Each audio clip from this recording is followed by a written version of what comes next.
Going to have an archive version of the game available too. As Jorgensen will wind and deliver, and that pitch is up high to Joe Doran. No relation to Roger Dorn from Major League, is he? That would be Doran. There's an A in that name. Oh, okay. Yep, not Roger Dorn, and he doesn't play third base. And Doran way late on that swing as he's now behind in the count 1-2. And glad to have you with us here on this Friday afternoon. Turned out to be an alright day after having some thunderstorms yesterday. And that fastball misses up high. Wind has picked up a little bit here. Yeah, I think overall they said about 10 to 15 miles an hour on the winds throughout the day with some gusts that are higher, and we can certainly feel that. Wind is blowing right at our back. And there's a drive that's caught by the shortstop Eric Wicklund. Soft little line drive, and that's the second out. Troy Peterson will step in for Edina. He got shaken up back in the first inning when he tried to complete a double play. I'm glad that he's still in the game. Just taking a little quick replay of that last play. And that's in there for a strike from Jorgensen. Give you some numbers on Jorgensen. Very good numbers. 14 1/3 innings pitched on the season and a 1.95 ERA coming into this one.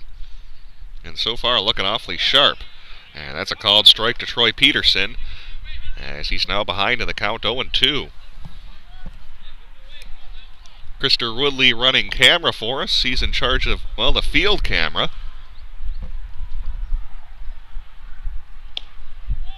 And that one's up high. Coming up next Wednesday, we'll have another Edina baseball game as they'll be on the road to take on Eden Prairie. It's a Wednesday game at 6:30. Jorgensen's 1-2 delivery, and just getting a piece of it was Troy Peterson to foul that straight back. 4 hits in the game for Hopkins, just 1 for Edina. Again, the Royals are out in front 1-0 here in the bottom of the third.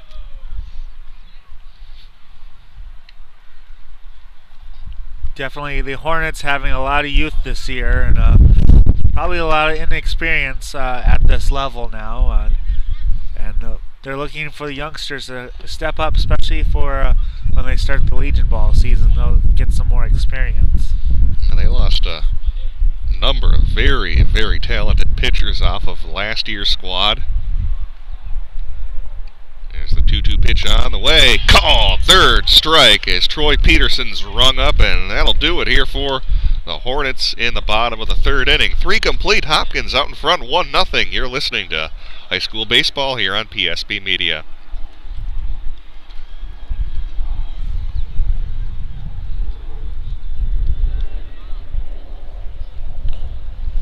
Not going. Try doing play instead. What in the world? Let me see something here.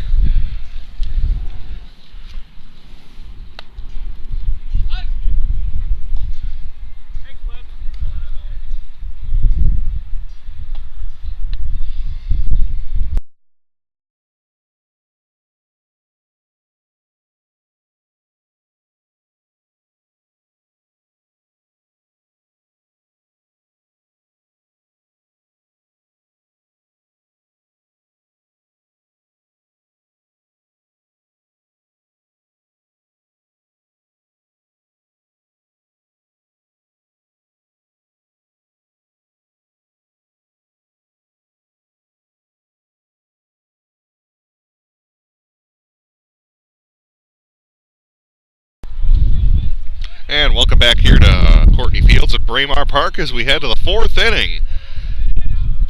And up for Hopkins is number 15, Eric Wicklund, the slick fielding shortstop.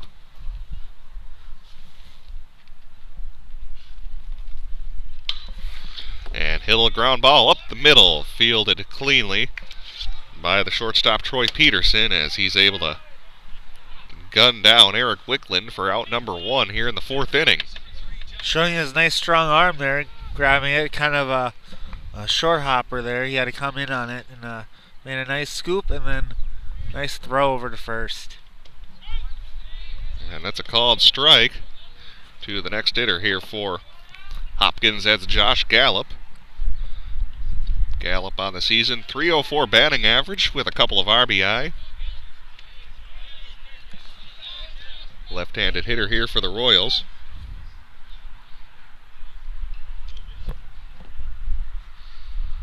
Doran's delivery way up high. Makes the count 1-2. Good waist pitch, Mike. Yeah, definitely a good waist pitch. He started high, swung at a ball high. Ground ball to second base. Kalina gathers it up, makes the throw, and quickly 2 down here in the top of the 4th inning in a very fast-moving game with some good pitching so far. Not a lot of strikeouts, but as the Twins would say, pitching to contact and getting guys out. That's right. That's their old motto. And right now, their Twins pitchers are pitching to too much contact. Contact that's going over the fence. Good off-speed pitches. That's a strike delivered to the Hopkins hitter. That's Alex Mord.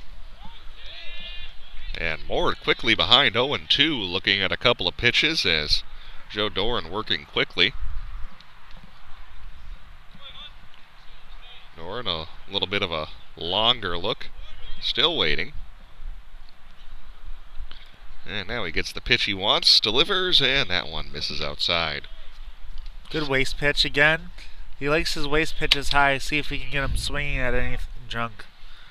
1-2 pitch. There's a drive out to center field. That'll drop in for a hit in front of the Edina center fielder, Will Vanderbilt. And Hopkins will try to get a 2-out rally started here in the 4th inning. And now it's Robbie Palkert who will step up to the plate. He's the DH today. Hitting just 100 on the season, but in pretty limited action. Just 10 at-bats coming into the game. And a low strike call to Robbie Palkert. Umpire giving these players a pretty wide strike zone and a tall strike zone as well, but as long as you're consistent, it works out. Definitely. They're probably trying to get home before the Wild game starts tonight. What do you think? The Wild going to win tonight? We'll see. They put a nice, impressive showing on against Chicago, and that was a heck of a game by them. And that's a called strike to Robbie Palkert as the count's now 0-2. What do you think, Krister Woodley, our cameraman? Are the Wild going to win tonight? Yeah. Krister confidently says yes.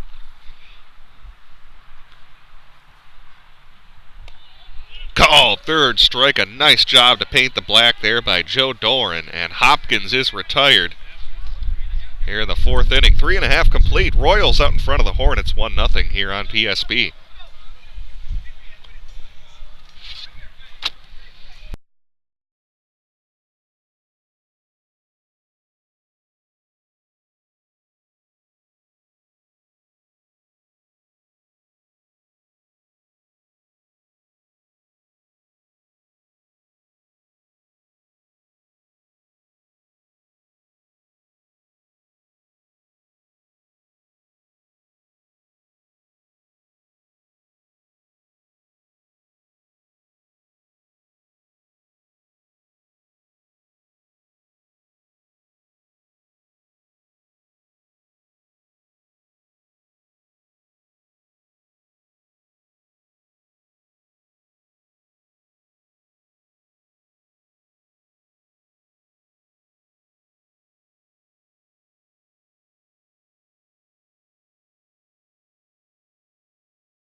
And we're back here at Courtney Fields at Braemar Park on a very chilly Thursday evening. What's up with this, Mike? It's the middle of May and it's like 55 degrees. Yeah, welcome to Minnesota. Just never can have anything consistent except for cold weather. Yeah, no kidding. Middle of May. Even though last year we had a cold spring, May it really warmed up because we were really delayed last season on our baseball broadcasts, Yeah. but once we got to May, it was 70 or 80 degrees every day. I remember never needing to wear a sweatshirt to a game I broadcast last spring, and here we are today all bundled up. Yeah, it's and plus we're getting a lot of that backwind from where we're sitting. And except for Krister Woodley, who, for whatever reason, is wearing shorts. he's a true Minnesotan right there. Oh my goodness.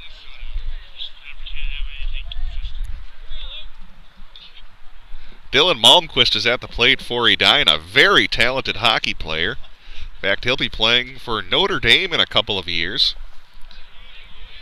as he's fooled on that breaking pitch. Made him look like a hockey player there with that pitch. Trying a little snapshot on that one.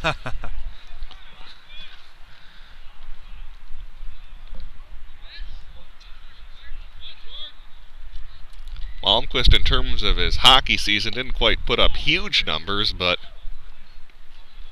as I've heard from a lot of people, once he gets focused, he kind of turns it on. A little bit like LeBron James or the Miami Heat, where when the games count, you pick up your play. Yep, definitely. That's how he seems to be focused in. And, you know, it's good to see these athletes playing more than just one sport year-round. And it's good to see them playing multiple sports. And, you know, give hockey a break until, you know, start training again during the winter time. Here's a 2-2 pitch to Dylan Malmquist as he'll hit a tapper back to Jorgensen as he's thrown out for out number 1 here in the bottom of the 4th. Yeah, Mike, it's amazing. Eden Prairie, I think I counted 5 hockey players that were on the baseball team. You just take a glance here at the Edina roster. I think they have one other hockey player besides Dylan Malmquist. I thought one of the names seemed familiar. Yeah, John Leach, also a hockey player on the Edina squad, that won back-to-back state championships. In fact, John Leach, actually the cleanup hitter for Edina in this game. He'll be due up in just a little while. There's a line drive to right field that's going to drop in for a hit. Could be extra bases for Kalina as he'll hustle around second base. Now going to try to dig for third base. Going to be a close play. And throw not in time. There's a good job by Stephen Kalina hustling around the bases, turning that double into a triple. Good job, too, recognizing that. He was probably going to go all the way anyway, but it looks like the right fielder for Hopkins had a little trouble picking up the ball when it hit the fence, and so that was able to give him some extra time to get to third. It's Logan Outman out there in right field as kind of hugging the line on that hit was Stephen Kalina. Turns it into a triple and a scoring chance here for Will Vanderbilt. Runner on third base and just one out. And that pitch way up high from Jorgensen. Just the second hit of the game for Edina. That's right. Time for a good, some good fundamental hitting here for Edina. You know, just get it something past the pitcher here or out in the outfield. And that'll get the job done as that's a line drive out to center field, and we're tied up. And now digging for second base after the center fielder had some trouble is Will Vanderbilt. He's now going to try for third base. Going to be another close play, and he just beats the throw. So call that, I'm guessing, either a single and an error or possibly a double and an error. Either way, the center fielder for Hopkins, John Kook, had some trouble out there. Yep, didn't know whether to come up on it. It looks like he came up on it a little late there, and he paid the price and the ball went through him. Do we have that one on replay, Mike? I can look right here. We can backtrack it a little. Well, Mike's doing that. John Leach, the hockey player I was telling you about, is at the plate for Edina, as they now have a chance to try to take the lead in this game. As we got the right here. Get out there. Looks like he has some trouble with it. He's making it around third. Here in live action, that pitch to John Leach was outside. The count now 2-0 to the cleanup hitter for the Hornets. Vanderbilt, the runner on third base with just one out. And suddenly, Jorgensen's found himself in some trouble after cruising through the first 3 innings. There's a ground ball, gets past the pitcher Jorgensen. The run will come in to score. Leach picks up the RBI, and the Hornets are out in front 2-1. Good situational hitting, just get it past the pitcher. They concede the run for an out, and Edina now leads. See if you can grab that on replay, Mike. I thought Jorgensen maybe had a chance to try to snag that off the ground. It was going to be a tough play, but of course, as you said, once it got past him, that brought the run in. Can't really see it from this camera angle, but yeah, he just made the nice play there and did a good job of situational hitting. Coach is pretty happy with that. Yeah, Kunzelman will be at the plate here for Edina. Had a chance to briefly speak with Carter Freeman before the game, and I think he just wants to get things put together here this season, as it's been a bit of a struggle here for the Hornets. They've lost a ton of one-run games this season. In fact, I'll try to give you a stat on that in just a second when we take a moment and do so. They're on a 2-game losing streak right now and have lost 4 of their last 5 games. 2-1 the count to Jack Kunzelman. Their most recent loss was on Wednesday against Wayzata. They lost 6-5 and left the bases loaded with a chance to try to get a walk-off win. Actually, excuse me, that would have been a road win. That was at Wayzata on Wednesday. But either way, trailing 6-5, had the bases loaded with 2 outs, but couldn't get that tying or go-ahead run in. Those losses are very tough, man. As a player, those ones you don't really want to lose at all, man. Even if it's worse than just getting shut out. It's because you're just so close, and you can't just seem to get that one hit that will bring the tying run in, and maybe the winning run in. They also had a close win against Minneapolis Washburn. Apparently, Edina decided to go for 2 after getting a touchdown as they won 15-14. Very high-scoring game. Perhaps they were trailing 14-7 going into the last inning. They got a touchdown and decided to go for 2. Yep, that's probably what happened there, and they probably got a nice, halftime pep talk. And threw a Hail Mary. There you go.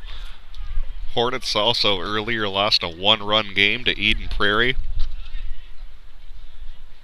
Blake, another team that knocked off Edina by 1 run, so it's been a lot of close games for the Hornets this season.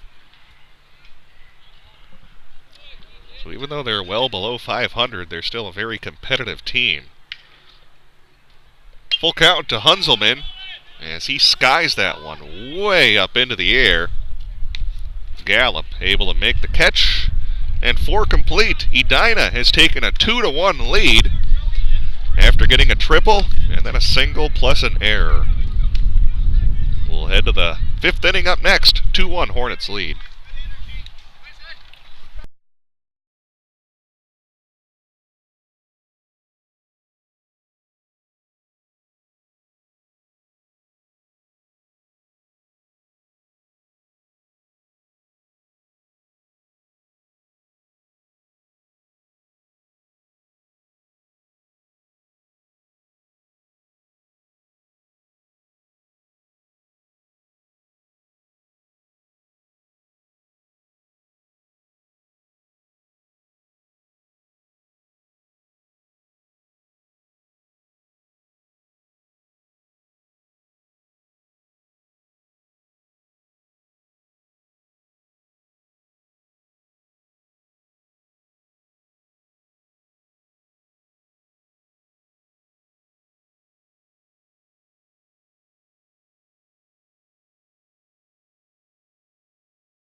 Welcome back here to Edina, as leading off for the Royals will be young catcher Max Wiesner.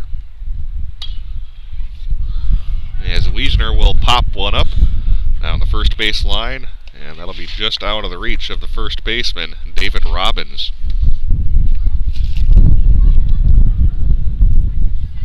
Wiesner, a very young player. Just a sophomore, but actually was their regular catcher last season. As he'll bounce one to the third baseman for Edina, who's able to make the play and throw out Wiesner for out number 1.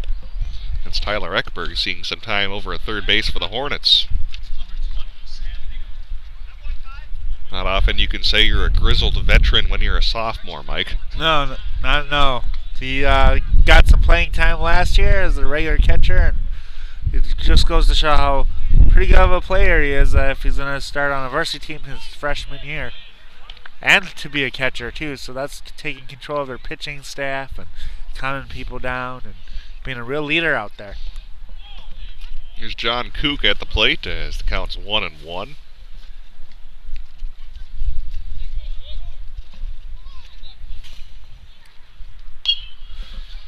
An awkward swing there from Kook as he pops that out of play.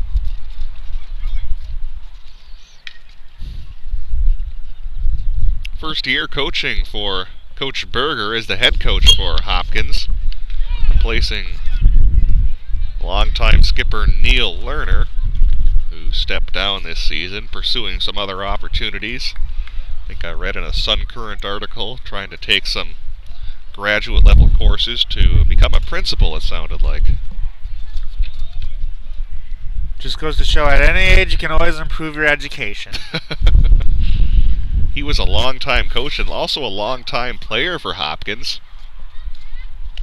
He was known as a really speedy kind of gamer guy who would not necessarily hit for a lot of power, but get on base and cause all sorts of havoc. There's a ground ball to the shortstop. Having some trouble with it is Peterson. And in safely will be John Kook. Took a tough bounce there against Peterson, Mike. Not sure if we can get that on replay. We will definitely get that on replay right here.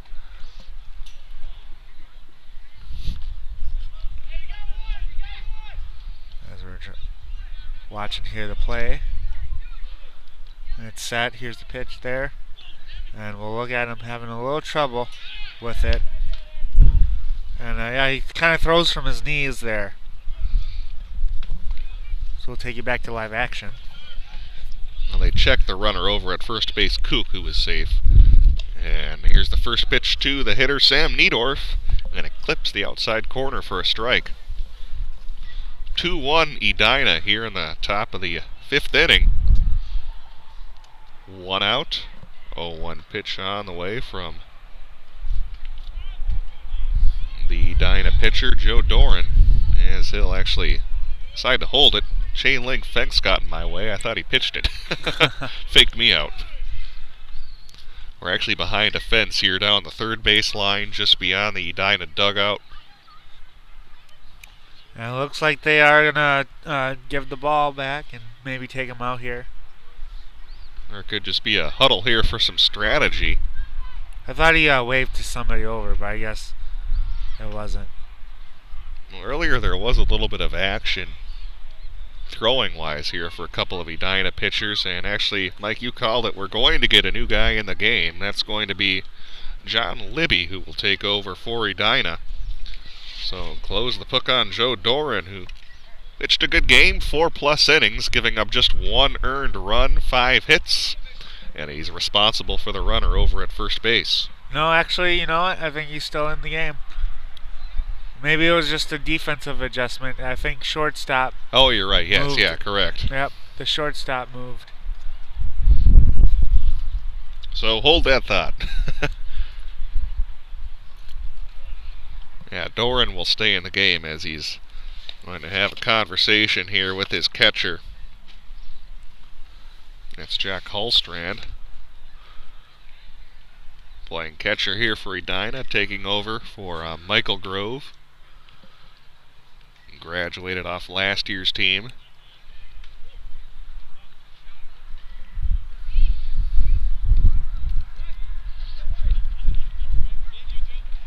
And now it looks like we're going to be about ready to go. Counts 0-1 to Niedorf with that runner on first base.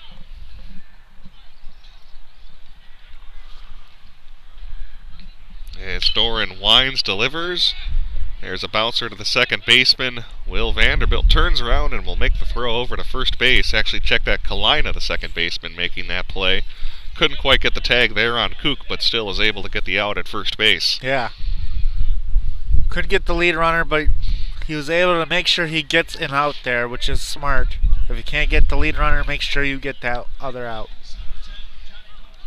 It's funny what happened last season. Somehow I always got Steven Kalina and Will Vanderbilt mixed up. An outfielder and a second baseman, so it's not like they even play the same positions, but every once in a while I get those two mixed up. I have no idea why. Their names aren't even the same, or don't even sound the same. Maybe they all just look alike.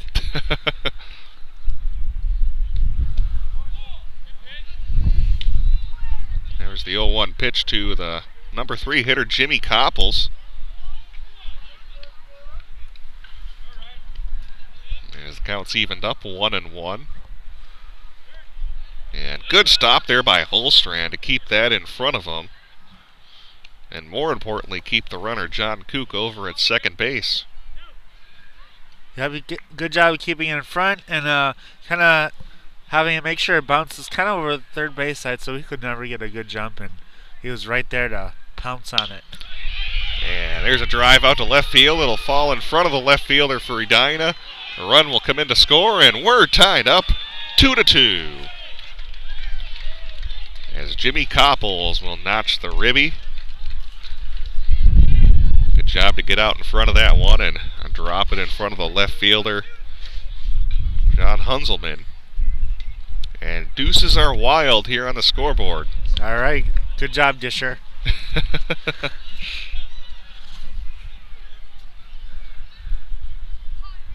And up next here for Hopkins will be Logan Ottman.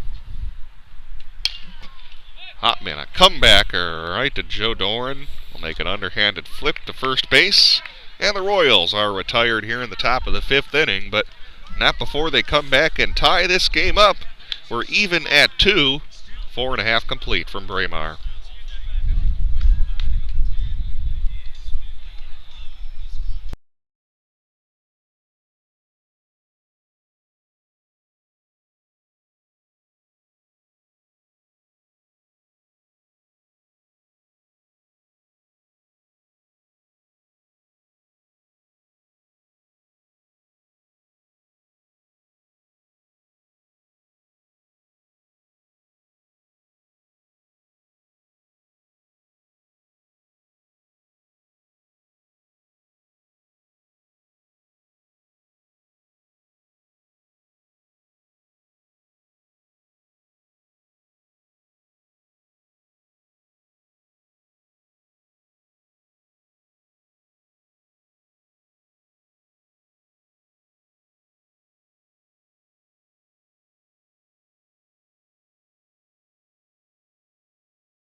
Tyler Eckberg will lead things off for Edina here in the bottom of the 5th inning in a 2-2 baseball game.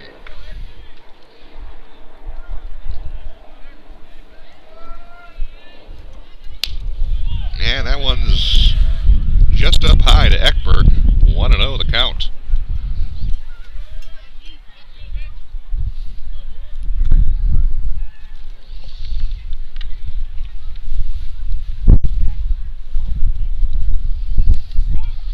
And that's a called strike from Lucas Jorgensen. Evens up the count at 1. Again, Mike Jorgensen was cruising for the first through the first 3 innings, easy for me to say, until giving up the triple. And then Also had a single, which turned into a three-baser due to an error by the center fielder for Hopkins. And that led to a couple of Hornet runs. You know, for the most part, both pitchers are throwing strikes here. Not a lot of the walks in the game, and they're really definitely throwing the ball over the plate. And that's why you're getting some hits here now, because they're just kind of pumping it through over the plate. You know, unless I missed something during our computer issues, I don't think we've had any walks in this game. You might be right, yeah. I'm going to apologize, don't have the exact stats on that, as we had some trouble in the first or second inning when our audio was echoing, as we had to try to get that straightened out. But things are working now. And just past the diving third baseman, it'll drop in for a hit. Good effort there by the third baseman for Hopkins, Josh Gallup, but it was just out of his reach. Do we have that on replay, Mike? Let's take a look at that. Let's see here. It's going to come up right here. And pitch will be right there.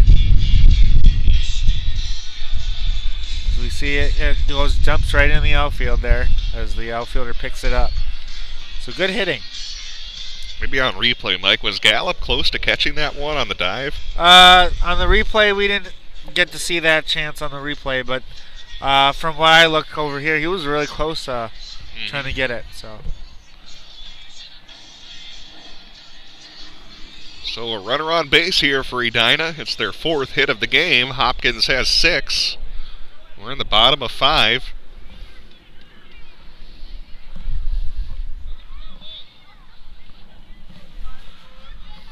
As up at the plate is Joe Doran, the pitcher. As that one just misses from Lucas Jorgensen.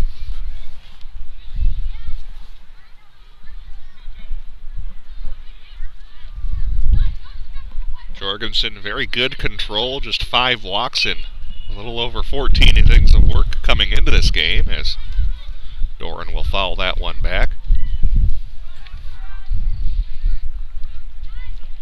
Has a whip. Get this, Hopkins has whips on their stats. 1.4. Wow, that's a pretty good whip.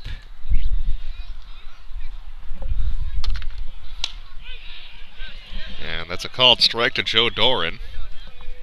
Not cool whip, though. Not You've cool heard that whip. bit. Nope. You ever heard that on Family Guy? Yeah. Cool. Had to make sure you follow my reference there. Yeah. Unlike our friend Howard Luloff, who was making references from the 60s. Yep. Takes a couple of hops to the shortstop Wicklund, but he can't quite gather that one up. And it'll be, I believe, an infield hit here for Edina. See if we can take another look at that, Mike. Let's see right here.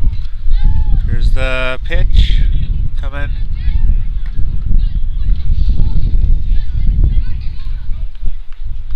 And he hits it.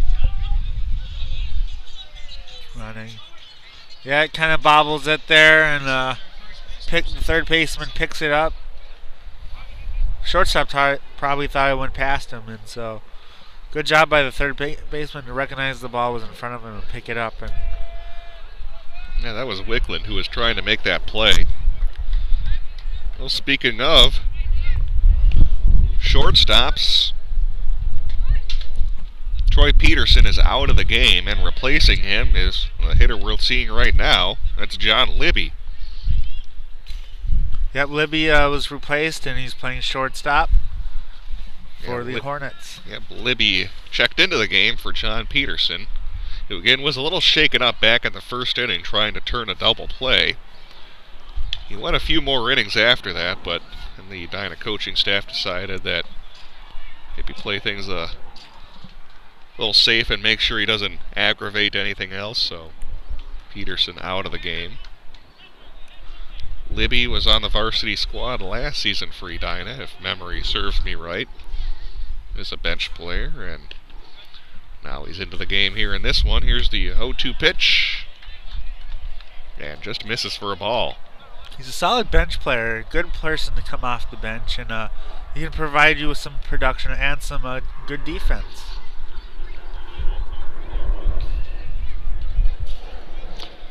Runners on first and second base.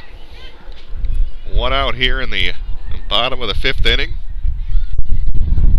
And Libby just gets a piece of it as he hits a tapper to the third baseman. And backing up a couple of steps to tag that third base was Josh Gallup. Good heads-up play to make that out. Don't often see that, a third baseman backing up to third base to tag it, but it worked out for him. Sometimes that can kind of be a dangerous play if you're not sure where that runner's coming in. Definitely, that was it was a short. Ball was not hit hard. He was looking up to see if he could have time to make the play to first for the double play. But yeah, it was a short hit. Kind of was a dangerous play, kind of like a Paul Prangenhofer play. And but he did a good job of stepping on the bag and looking to see if he could throw to first. Dylan Malmquist at the plate here for Edina. Still runners on first and second base now with 2 outs. Malmquist 0 for 2 on the night. Here's the delivery to Malmquist, and laid on that fastball, but just got a piece of it to stay alive.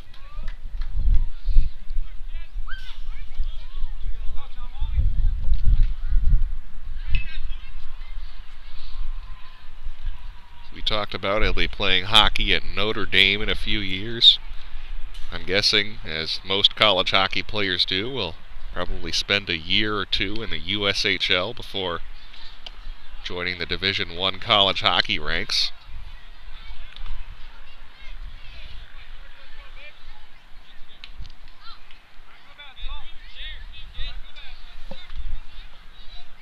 A lot of Minnesota players have been going to Notre Dame the past few years, I've noticed. Yeah, definitely, especially for hockey, they're definitely trying to build that program up, and they're doing well. And not just hockey players. I know a lot of football players like to go there too from Minnesota. Malmquist able to stay alive as the count remains 1-2.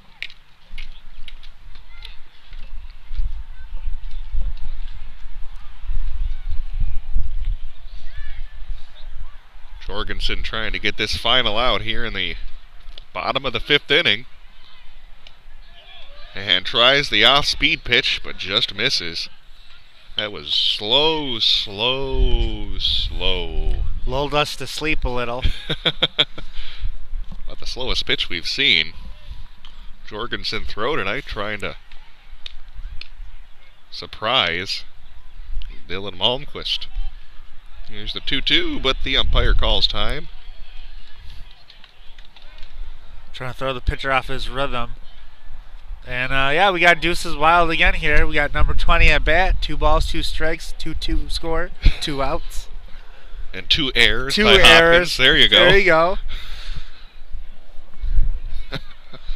You were just waiting for that, weren't you? Yep. Call, third strike. Malmquist is done as Jorgensen rings him up, and we have 5 in the books. 2-2 our score from Courtney Fields at Braemar Park.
And we're back here at Braemar as Wicklin will round a foul ball down the third base line.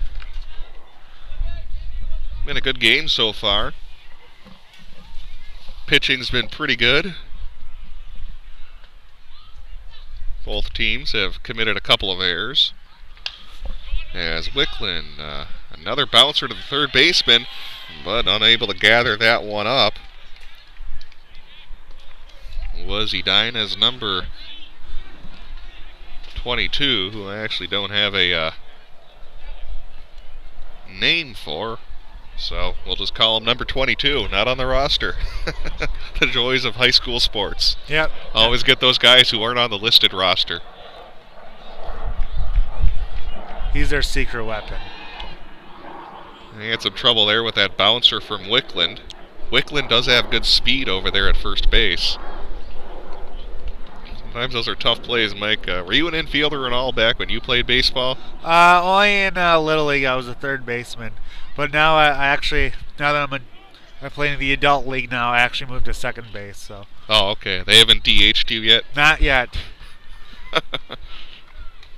I'm slow for the outfield, so I don't understand that logic where they put me in second base where you need to be speed. Well, wouldn't they put you at first base instead? I guess. But I guess we have another slower guy at first, so it's getting close to being put the at downfall first. usually goes you move from center field to the corner outfield to first base to a DH to a pinch hitter. I'm on my way out. On your way out, all right. I'm getting closer to the dugout. That's how that Getting works. Closer, yeah, to that pinch hitting specialist. Yeah. Would you specialize hitting lefties I as a right-handed bat? I specialize in hitting anybody who throws 50 miles an hour. Here's the 1-1 pitch showing bunt. There's the Hopkins hitter in the meantime, trying to play a little small ball here in the 6th inning with that runner on first base.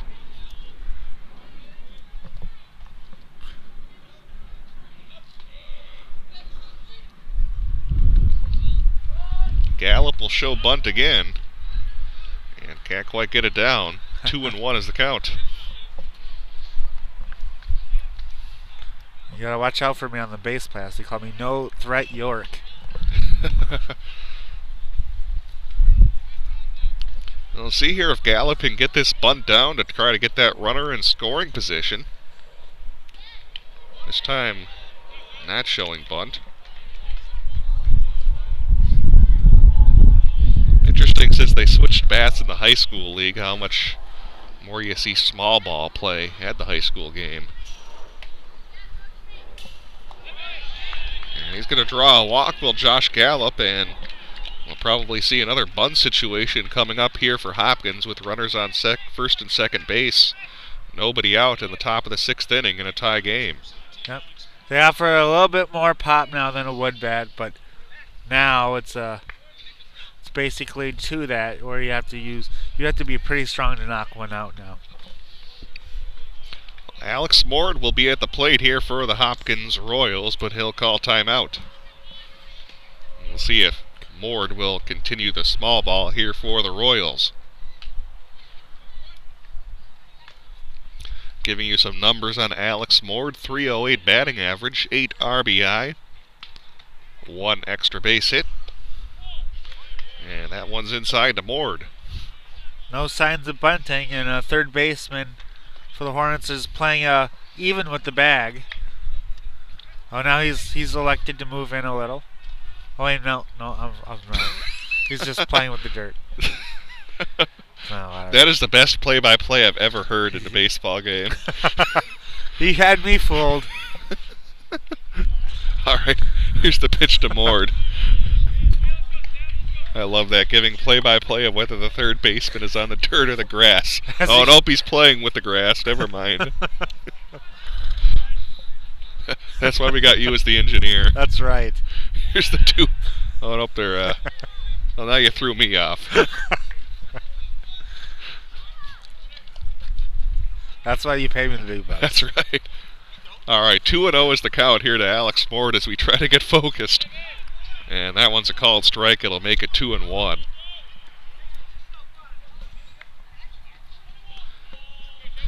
And Edina is going to have a couple of guys go down and throw in the bullpen. As Joe Doran still in the game, and he's just able to clip that outside corner to make it 2-2. So an important pitch coming up from Joe Doran, and he delivers, and it's down low for a ball, 3-2. And here we go, quiz time. Mike, do you send the runners here on a full count pitch? No, not here, because there's less than there's less than 2 outs. So you're in the passing grade then, because I agree with you. And I think most coaches would as well.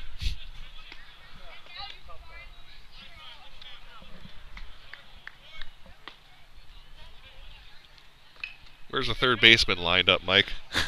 He's now where he still is, okay. Just even with the bag. You're not going to give me another Vin Scully type description? Don't mock my broadcasting. He's still one of the greatest, but old.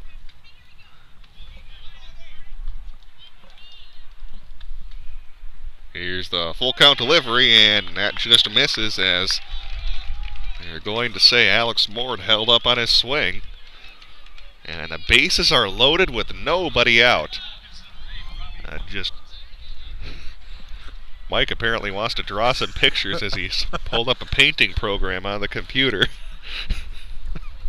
You're going to draw a picture of where the third baseman was lined up? Yes, I was going to, telestrate where he's... we don't quite have the telestrator going. See how he's playing with the dirt here, and now he moves back, so... There you go. Well, a big situation here is we're busy goofing off. We have a heck of a situation. Bases loaded and nobody out.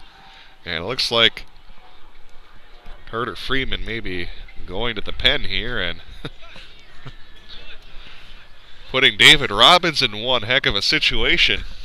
Yeah. Try to see if he can work out of a bases loaded jam. Be interesting where they put the third baseman now. Oh, he's still there. Robbins, a left-handed pitcher, started the game over at first base, and tell you what, let's go ahead and take a brief timeout while he warms up. This is high school baseball on PSB.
And we're back here at Courtney Fields at Braemar Park as David Robbins is going to try to work out of a jam here for Joe Doran, who pitched a good game up until the 6th inning, until he ran out of gas here in this situation, Mike, going 5+ innings, giving up just the 2 earned runs. But he is responsible for all 3 of those runners on base. Here's the pitch from David Libby to the hitter for Hopkins, Robbie Palkert, as that one will go out of play for a foul ball. Robbie Palkert's numbers on the season, again, coming into the game, had just 10 at-bats and 1 hit in those 10 at-bats, so not a real big sample size, but chance to try to be the hero here for the Royals. As you can see, the infield here is playing in here. And that one will at least get one run in. We'll see if it drops, and it goes over the head of the Edina center fielder, Will Vanderbilt. And now some confusion on the bases as they're going to throw home. Now the catcher will run the runner get back to third base. As Hopkins had two runners at third base, they tag one of them out. But boy, Mike, a base running error there. Similar to what I saw today with the girls' Gopher games. They thought he was going home. The second guy at second base was not looking at the guy at third. Coach told him to hold up, and he thought he could just keep going. And the smart play there for the second baseman was to keep going to third so he can just stay there as the runner was tagged out. Yeah, that's a tough coaching decision because it went over the head of Will Vanderbilt.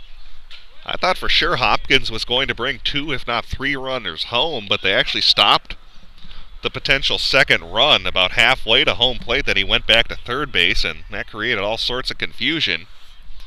It turns into a big break here for Edina with runners on second and third base with one out. And a good job there by David Robbins to coax a little tapper back to him as he holds the runners on. So 2 outs. And just 3-2 Hopkins.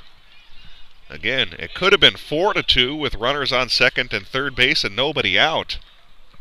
But instead, look at it, 3-2 with 2 outs. So, yep, yeah, Edina really got away with that one there. And if I was Hopkins, I would have just sent my runner home because he probably would have beat the throw. The throw was way late. But the runner elected to go back.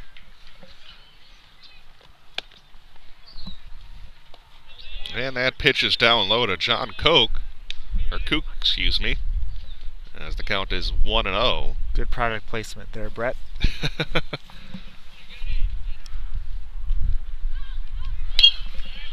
And Koch will drive it out to right field. It'll fall in for a base hit.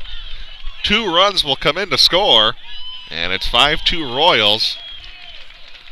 So the Hornets can't take advantage of the base running mistake by the Royals as they've now opened up a 3-run lead.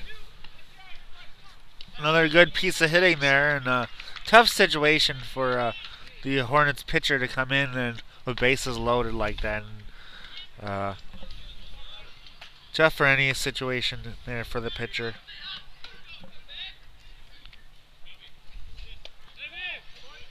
So David Libby almost was able to work out of that jam, or David Robbins, excuse me, almost worked out of that jam.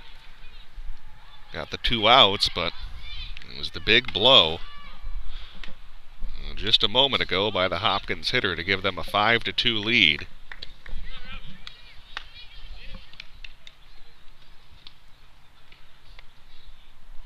Now up at the plate is Sam Niedorf. As again, Koch picked up those 2 RBI to put the Royals ahead 5-2. Robbins will throw back over.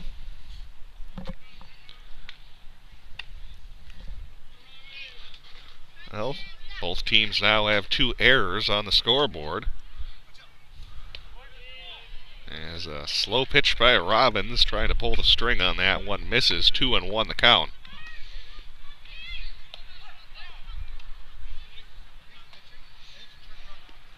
Here's a delivery from Robbins, and is able to coax a foul ball down the third base line. Closest ball hit to us so far today, Brett. Well, Hopkins trying to snap a 5-game losing streak. Runner takes off, and the ground ball will get past the shortstop for Edina, who had entered the game, John Libby. And now runners will be on first and second base still with 2 outs.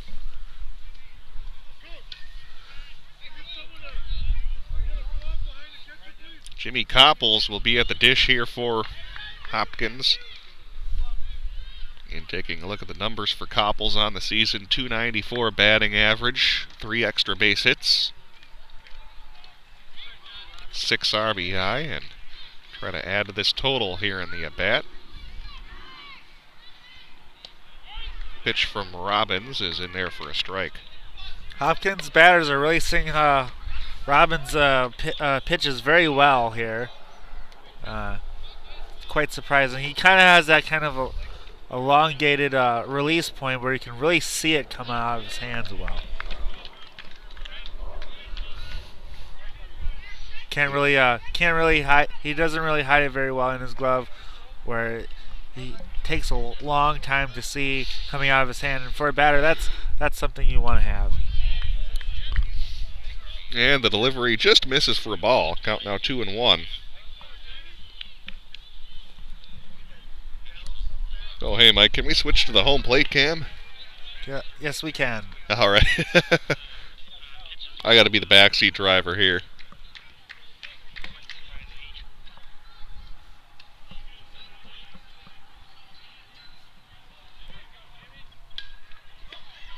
So 2-1 remains the count. 2 outs here in the top of the 6th inning. 3 have already come in to score, and I'll try to add more with Copples at the plate.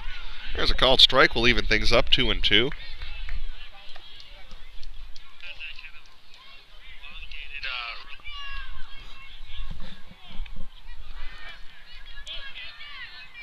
Deuce is wild here too. And Jimmy Copples. And they're no longer wild as it's ball 3. That is correct. Once you turn up a number, they're no longer Deuces wild. Yep. Here's the pitch from David Robbins. A runner will take off here as that one's fouled out of play.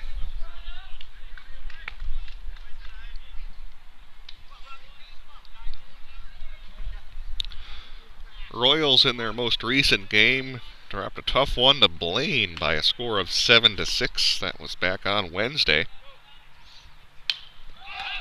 And Copples continues to stay alive. And our cameras just survive as making the catch was Eckert, and that'll do it here for Hopkins in the top of the 6th inning. But they score 3 runs and lead this game 5-2. It's Lake Conference Baseball here on PSB.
As Stephen Kalina is up to bat here. As we're back here at Courtney Fields, Braemar Park, Hornets with some work to do. Trailing this game 5-2 here in the bottom of the 6th inning. Kalina will lead things off. And that pitch just misses.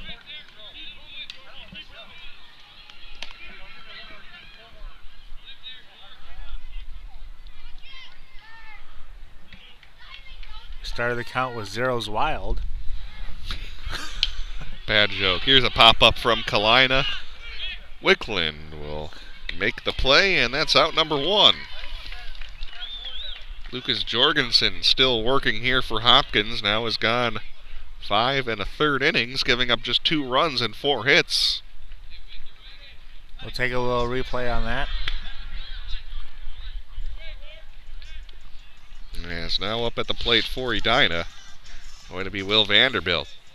How do you like that, Mike? They get walk-up music here to Edina. You have any walk-up songs when you played? No, we were too cheap for that. Well, what would have been your walk-up sign back in whenever you played in 1992 or 3? 92. I'm not that old. 2000. All right. All right.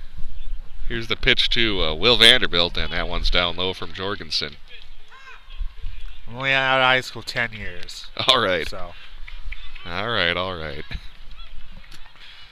No, I never had any walk-up music. We didn't have anything. We didn't even have a scoreboard, so. Lucas Jorgensen will deliver to Will Vanderbilt, and he grounds one up the middle for a base hit. As Edina will try to get a 6th inning rally going here, trailing by 3 runs. John Leach, the DH, will be up at the plate for Edina again. Another one of those guys who played hockey this past winter. Have a lot of those guys in the Lake Conference. 2 for Edina, 5 for Eden Prairie by my count. Don't think I saw any for Minnetonka when we had them back on Wednesday evening, and not recognizing any hockey players. Well, actually, nope, there's one. Jimmy Copples actually played hockey for Hopkins this past winter as well.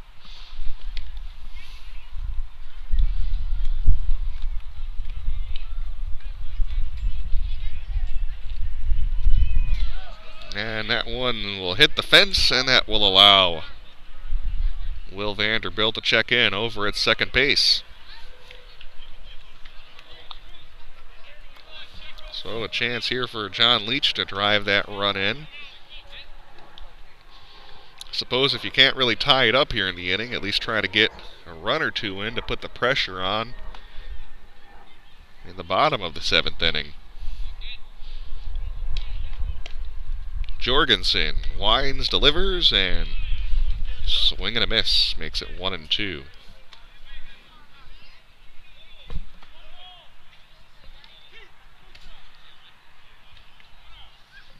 John Leach for Edina, when he plays in the field, will normally be on the infield.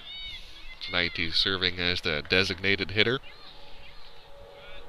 going Joe Mauer style and not playing in the field. Although I should say Mauer's not batting either. He's not doing anything, as Leach will pop one up down the right field line and just foul. Yeah, Mauer, I think he needs one of those sleep number beds or something, because he keeps hurting his back, and I thought first base was supposed to help him during these injury-prone seasons. Is it unilateral back weakness? I think so. Instead of bilateral leg weakness? Could he maybe got a case of spina bifida or something?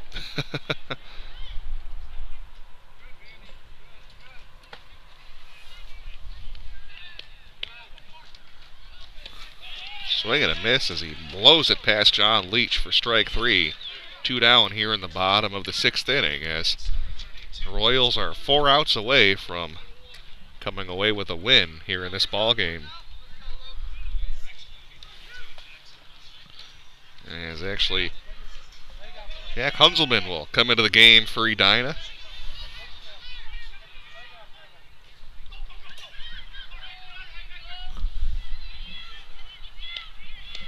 As Jorgensen ready, here's the pitch.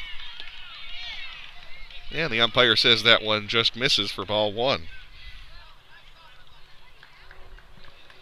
Don't forget, if you're an Edina fan, to tune in next Wednesday. We'll have your game on the road at Round Lake Stadium against Eden Prairie here on PSB.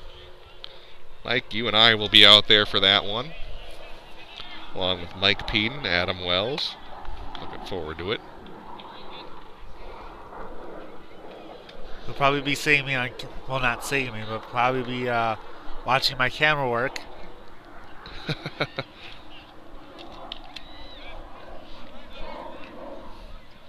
There's a delivery from Jorgensen. That one gets the outside corner for a strike. Jorgensen's had a pretty decent game, though. He's kept it down and working pretty quickly. No walks for him. Giving up the 2 runs. I think only one of them would be earned, though, as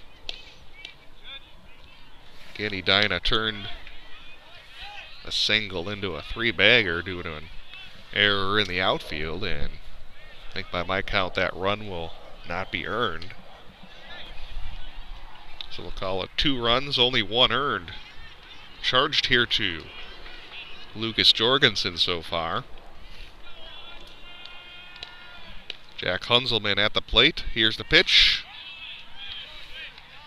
And that's strike 2. Kalina, the runner at second base. Again, Edina at the very least trying to put some pressure on Hopkins here to get the tying run to the plate. Here's the pitch to Hunzelman, and he drives that one just in front of the right fielder for Hopkins, and they'll actually hold up Kalina at third base. Good job to get that back in quickly by John Kook. Yep, Kook hitting the cutoff man. Good fundamental baseball there, getting the ball in quickly, hitting the first baseman as the cutoff. Actually checked that it was the right fielder, Logan Ottman. I'm just at such a weird angle that the right fielder looks like the center fielder since we're over here kind of in the corner. The chain link fence kind of prevents me from seeing who's in left field, so I can't really see the outfield alignment very well. Anyways, though, it's a big situation here for Edina. They trail 5-2 with runners on the corners and 2 outs. There is some throwing in the Hopkins bullpen, and it looks like they're going to stick with Tyler Jorgensen to see if he can finish things off here in the 6th inning. It would be interesting, Mike, if we didn't have the technical problems the first couple innings. It would be fascinating to see what his pitch count would be right now, to see if he would be close to running out of gas. But again, we had to work through those technical issues and couldn't quite keep up with the pitch tracker. Yeah, no, we couldn't keep up with it, but yeah, he'd probably be in the 80s to 90s right now. And going to be safe at second base, so a stolen base for John Hunzelman. There with Tyler Ekberg at the plate for Edina. Surprised they threw down there, knowing that there's a runner on third, and he could have took home. But he elected to stay there, and they got away with that one. I guess the theory would be, having a 3-run lead, you'd rather try to get that third out and not really care about the runner at third base, but I suppose each team has their different strategies in that situation.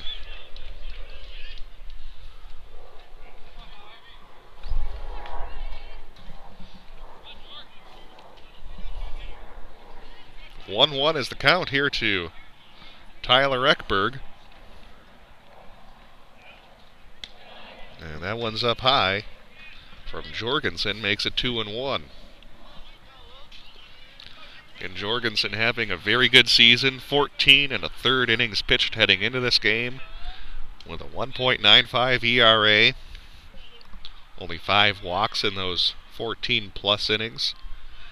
Here's the delivery, and Ekberg just gets a piece of it. We're back to 2-2.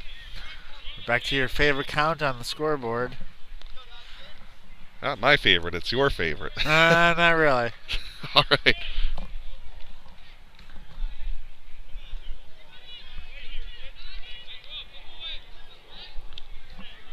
Don't even say it. Number 22 is at the plate with a 2-2 count, 2 outs. 2 errors by each squad. Hornets have 2 runs. There you go. I had to beat you to the punch on that one. Yeah, I was going to let it go. I was just going to let it go. As you can see, the pitch just missed as it's 3-2.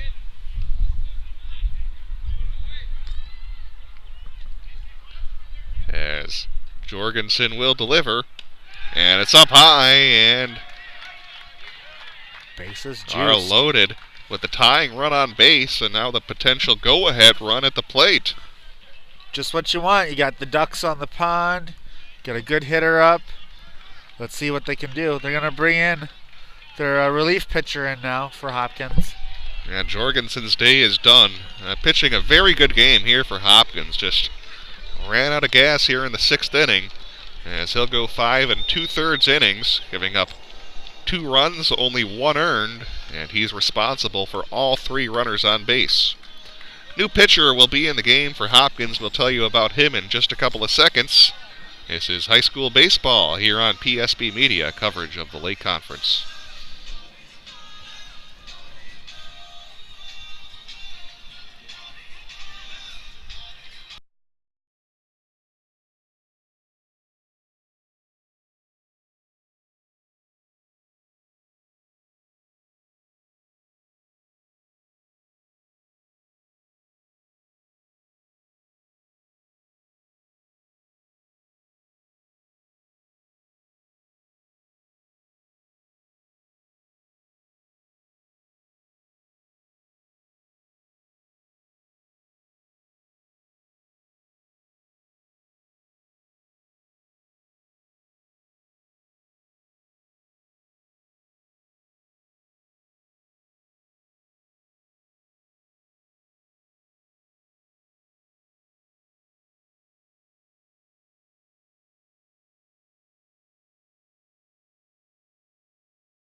And welcome back here to Braemar Field. David Robbins at the plate. Bases loaded, 2 outs. Edina trailing by 3 runs. And new pitcher is in the game here for Edina, as Robbins will take a hack at that first pitch and foul it back. First pitch swinging here. Not even looking at what he's going to throw here. Just seeing if he likes it and taking a hack at it. Another big pitch on the way. And that one will be a little number down the first baseline. He's able to not make the tag, as some more confusion as they almost were about to throw home, thinking that Jack Hunzelman was going to try to score the run. The pitcher, Palkert, fielded it, but apparently missed the tag on David Robbins, so... But oh no, they're going to call it a foul ball, it looks like, Mike. Yep, I think he picked it up in foul territory, and I think the pitcher there kind of looked at the umpire and said, well, that was not in fair territory, so he should still be safe. I thought originally they said that Palkert missed the tag and everybody was going to be safe. All right, well, my mistake, so it's 0-2, it's just a foul ball. Very close play. Here's the 0-2 pitch to David Robbins, struck him out, so no damage done as we remain 5-2 with 6 innings in the books. 7th inning up next. It's Lake Conference Baseball here on PSB Media.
Top of the 7th, we go. Royals out in front of the Hornets, 5-2 here on PSB, coverage of Lake Conference baseball. Logan Ottman will be at the plate here for the Royals.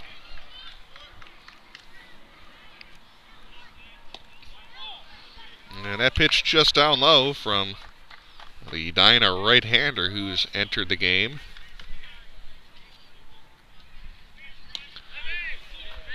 His pitching now is Matthew Grove here for Edina. 1-1 the count.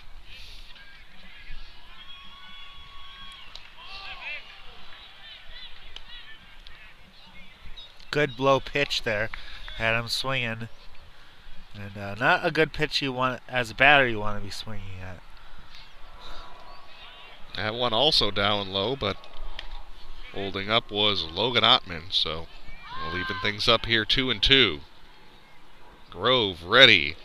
Kicks, fires, and just getting a piece of it is Ottman. It bounces right in front of the Edina catcher, Jack Holstrad, and he'll throw him out for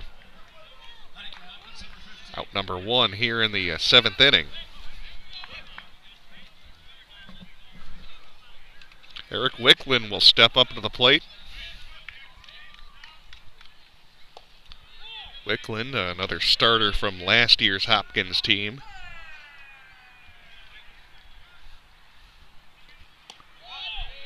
And the pitch down low from Matthew Grove. Don't want to mix that up with Michael Grove, who was the catcher on last year's Edina team. Matthew Grove's delivery is in there for a strike.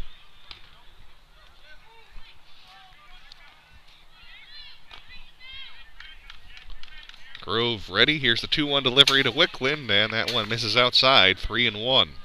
Now, is he playing ball somewhere, Michael Grove? That I actually don't know. If you're listening and watching, tweet in or email our booth. I'm sure all the family members and all the people would like to know where you are, and just say hi. So a walk issued to Eric Wicklund here with 1 out in the 7th inning. Michael Grove did have a famous play on one of our broadcasts last season where he was trying to score a run going home. The catcher had the ball and it looked like he was clearly going to be tagged out, but here's how he avoided the tag. He actually jumped over the catcher, touched home plate, and was safe. Yep, I think I remember that. He kind of did a little flip over him, and very acrobatic, especially for a catcher. I know, catcher jumping over catcher. The throw beat him, but he decided let's not plow him over, which of course is outlawed in Major League Baseball now. Decided I'll jump over him. Go around rather than through. What do you think about that, Mike? Banning collisions at home plate. I think it's a good way for the catchers to stay safe, but I don't know. Sometimes you just kind of have to run them over and draw that ball loose. And we've had so many replays at that plate this year. It's kind of weird how they have to make sure they have to catch it and then be in that line. Guessing that whole rule was instituted because of, well, they might have him picked off. Oh, they would have, but not able to hold on to the ball was the first baseman over there, David Robbins. As it looked like Wicklund was going to be picked off, but couldn't quite hold on to it, so count remains 1-1 here with 1 out, and that one gets the outside corner for a strike. Hornets looking for a nice double play here to get out of the inning so they can get back and hit. And again, they'll throw over. This time Wicklund easily beats the throw. Good throw. A little on the outside, so the first baseman has to reach over and try to tag him. Gallup will just get a piece of it, keep the count 1-2. That's what he does here. Let's see if he can throw one in the dirt. See if he trusts his catcher here. Well, Matthew Grove has thrown a number of low pitches so far in this inning. And Grove indeed does go low. Nice call there, Mike. And now they try to pick off Eric Wickland at first base. It gets past Robbins, but good heads-up play by the Edina outfielders to hustle in and get that ball and prevent Wickland from advancing to second base.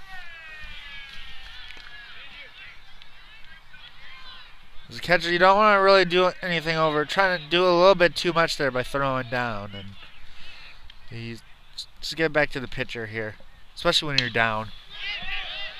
And that one's skied out to left field. And it falls in. No, foul ball. Boy, I don't know, Mike. That looked like it might have been fair to me. That looked really close, and maybe just hit right out the outside of the line of the chalk. Do we have a replay of that? Let's see if we have a replay of that. Yeah, let's take a look.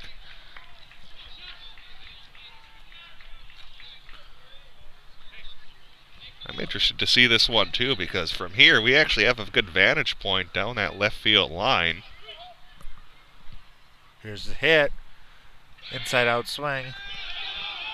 And in the meantime, that's going to be a base hit out to right field here in live action. And they'll hold up Wickland at second base as it was sprayed down that right field line. We'll take a look at that play again, though. Right here.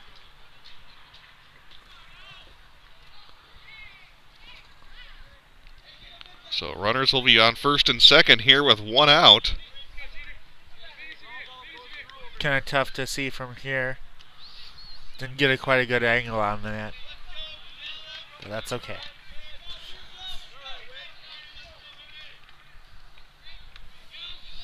Here's the pitch to Gallup.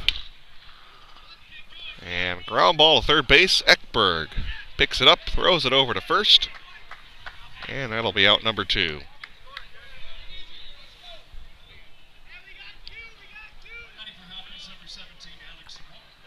And now Alex Mord will be in the game to try to see if he can get that RBI in from second base. Boy, the wind has sure died down this evening. It was really blowing at the start of the game, but it's almost gotten dead still here. Yeah, definitely. It's that's good for us. We would be getting a little bit colder here now. It's getting a little darker, but yeah, the wind stopped blowing, and that's good for us. And I can actually see the screen fully now, and going good. Here's the pitch to Mord, and that one's down low for a ball. 2-0 the count, 2 outs. Krista, our cameraman's bright red hair is flowing beautifully this evening. Yeah, is Matthew Grove ready? Takes a long look, kicks, fires. And that one's over the plate for a strike. 9 hits for Hopkins, 6 hits for Edina. 2 errors on each side.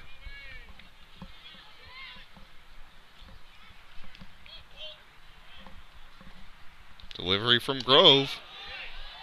And the breaking ball over for strike 2.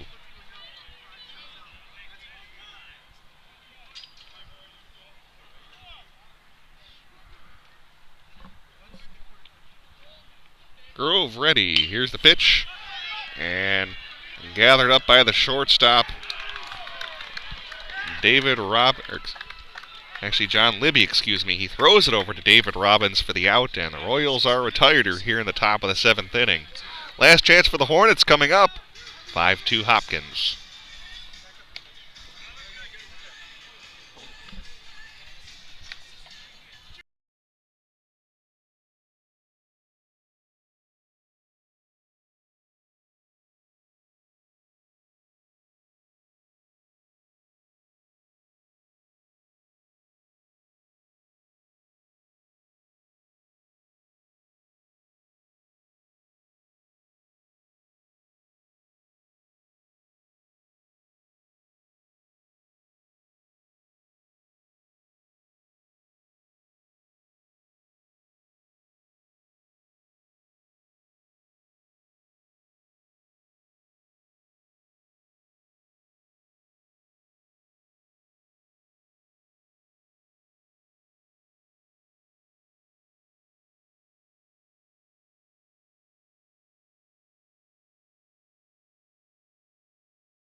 And we're back here at the field here.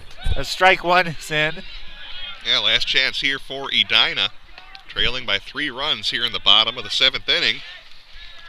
Trying to get the rally started will be Will Burley, who's a pinch hitter here for Edina.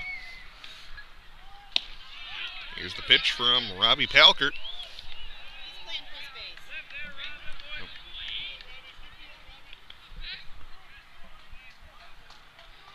As Palkert delivers the 1-1 pitch. As Will Burley actually entered the game playing first base for Edina.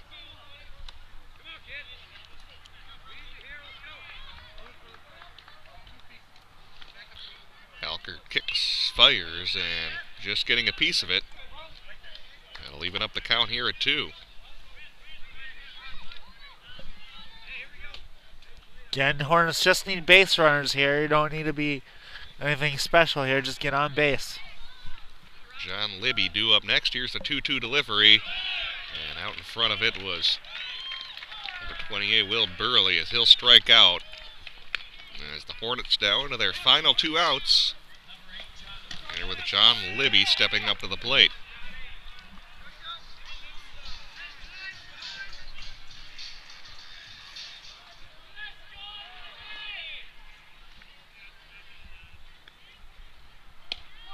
That one's over the plate for strike 1.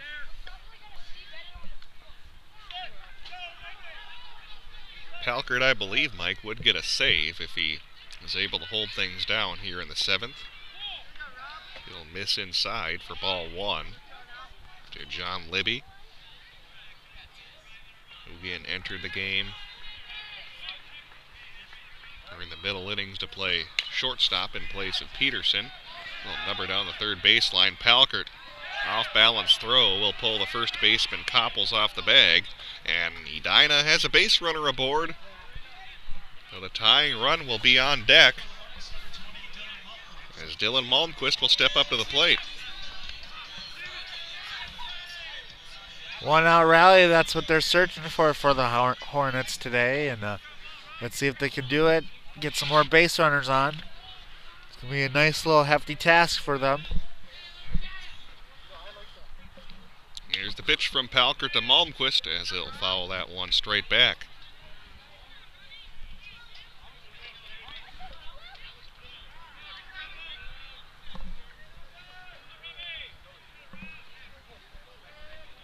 Some numbers on Robbie Palkert. Pitched in 21 innings this season with a 1.33 ERA. 24 strikeouts in those 21 innings pitched. Also very impressive, only 3 walks.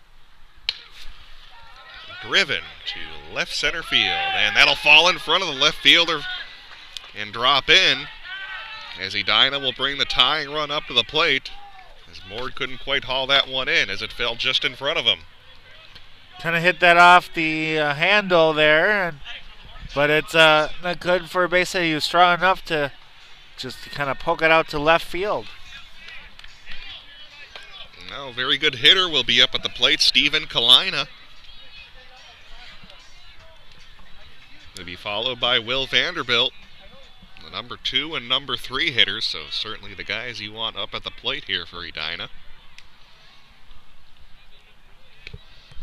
And what do you know, the Hornets find themselves in another close game as Kalina will drive it out to left center field. This time it'll be hauled in by Kook. Here with 2 down. Runner only going halfway there for the Hornets, and so he wasn't able to get back to tag up. So it'll be up to Will Vanderbilt to keep this game alive. As Vanderbilt is so fresh and so clean, that's the song he comes up to. Let's see if he stays clean at this at-bat. And fresh. Here's the pitch from Palkert to Vanderbilt, and he grounds it foul down the third base line. Matthew Grove in a dead sprint after that foul ball. That is an A for effort. Look at that hustle. He's really flying by. You don't quite have that blazing speed anymore, do you? No, I don't. I have that thunderous, non-fat man speed. Ground ball to second base. And they'll throw it back over to third. Good speed show there by Vanderbilt as Nydorf couldn't quite make the play over to first base, then tried to catch the runner over at third base. Doesn't work out, and now the base is loaded here for Edina. With 2 outs, trailing by 3 runs. Little deja vu from last inning. Yeah. Mike, we got that on replay. Let's see here.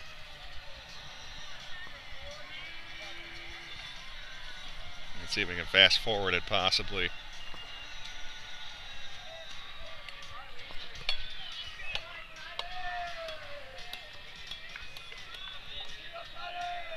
Yeah, it might be a little. There we go. We get a look at Niedorf trying to. Doesn't look like we quite have that. Niedorf was able to get it over there at second base, but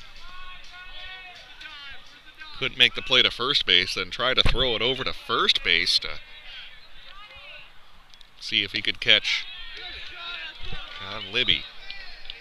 Anyways, back to action. Though it's now the cleanup hitter John Leach. Tying run at first base. He represents the winning run.